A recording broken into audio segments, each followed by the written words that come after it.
Hello there, friends. Before I start babbling on about the studio, I just want to say thank you. I just realised when I got a message from someone that I'd gone over 700 subscribers. I didn't even realise I'd gone over 500. I really appreciate it, and thank you, thank you, thank you. Brilliant news. So pleased. Anyway, I'll try and keep this as quick as possible, because you know how I do like to ramble. I'm finally in my little room.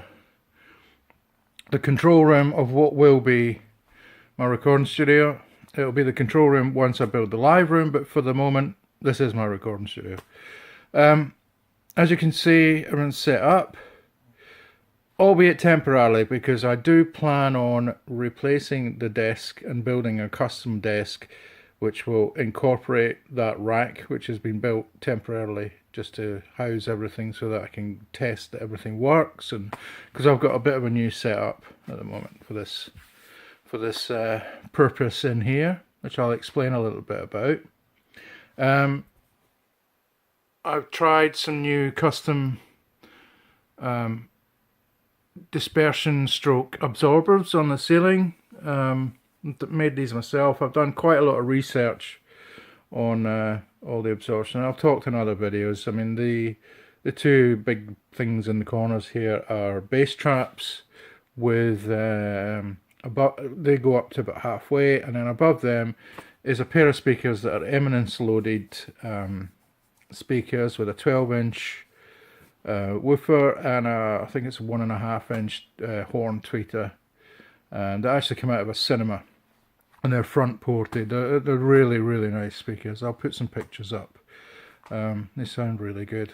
So they're my big kind of audience pleasers, if you like, but I thought I wanted to hide them in there, yeah, just to keep things a bit cleaner and whatnot.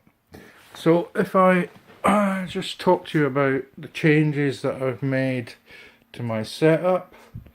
I had originally a Focusrite Sapphire Pro 24.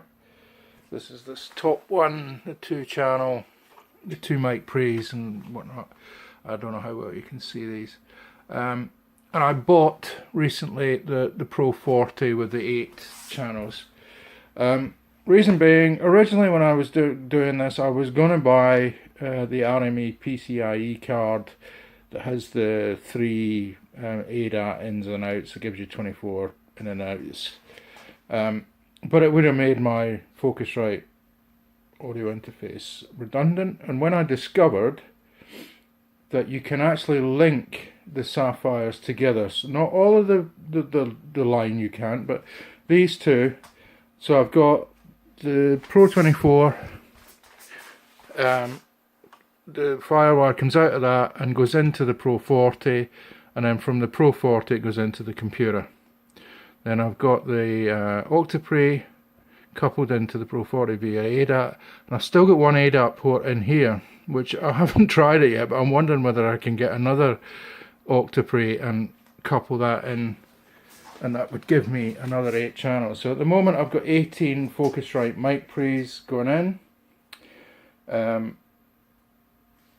This is an old Zoom multi-effects thing that I basically use to, if a singer wants some reverb in their headphones, or you know, that's all that's for really. And the patch bay, once I get my cables going out into the live room, that's what that'll be for.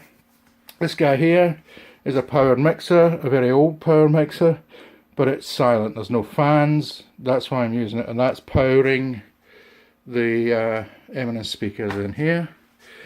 This guy, you might ask, is a really shitty hi-fi unit. I think it was LG or something, with these really crappy Panasonic speakers sat next to my Adam A3Xs. Reason being, I saw a video of a mastering studio that when they've got mixes come in, they actually start the mix off on a system like that, because as their philosophy is, if they can get it to sound good on that, they can get it to sound good on anything, because obviously you're putting stuff out for consumers, you know, or playing stuff on phones, etc, etc. So I thought I'd try it. just, you know, see how it works out. My Adams, obviously, I don't know if you've seen them before, but I've got a set of A3Xs because I was in a smaller room before. They sound good for me when I'm sat at the desk, but when you go to the back of the room, they don't push a lot of air, obviously. So I may have to upgrade this to the A7Xs. We'll see. But I love these speakers, and they just do it for me. But anyway, still got my old Behringers, the BCFs. What can I say? I'm a creature of habit, as they say. But anyway, couple of guitars and bass. There's more at work. I've got a couple of basses and another more guitars and stuff. But anyway, a Levine, really nice Swedish-made nylon string acoustic guitar with some old transistor amps behind there, which you can get some nice sounds out of. Bags full of cables. In fact, I've got boxes full of cables ready to go for when I get the live room linked up. This is going to be used with this PV up here, this another powered mixer.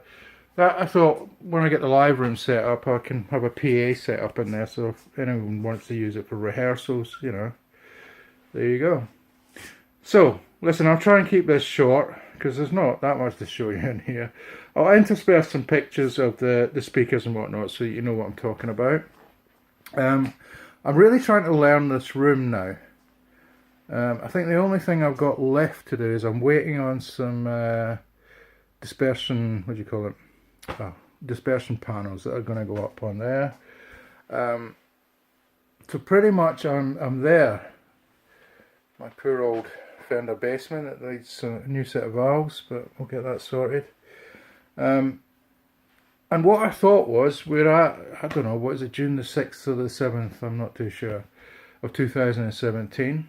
So through this month, I thought if anyone wants a mix done of reasonable track count, I mean we're talking in sort of, you know, around about 20-24 tracks or something, and as long as they're all named properly, so, you know, give them a number and a name, so 01 kick, 02 snare, 03 tom, 04, so that when I pull any wave files in, they all go in the right order.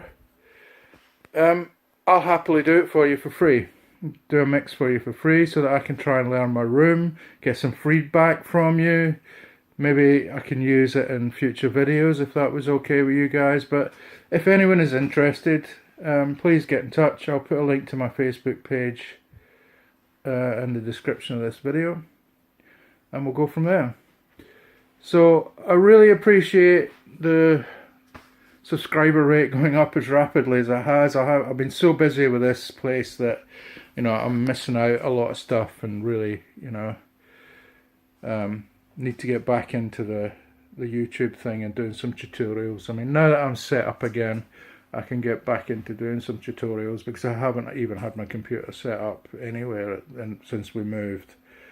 So yeah, hope you like. Please like, subscribe, get in touch if you want a mix done. You know where I am. Thanks guys, really appreciate it. Bye now.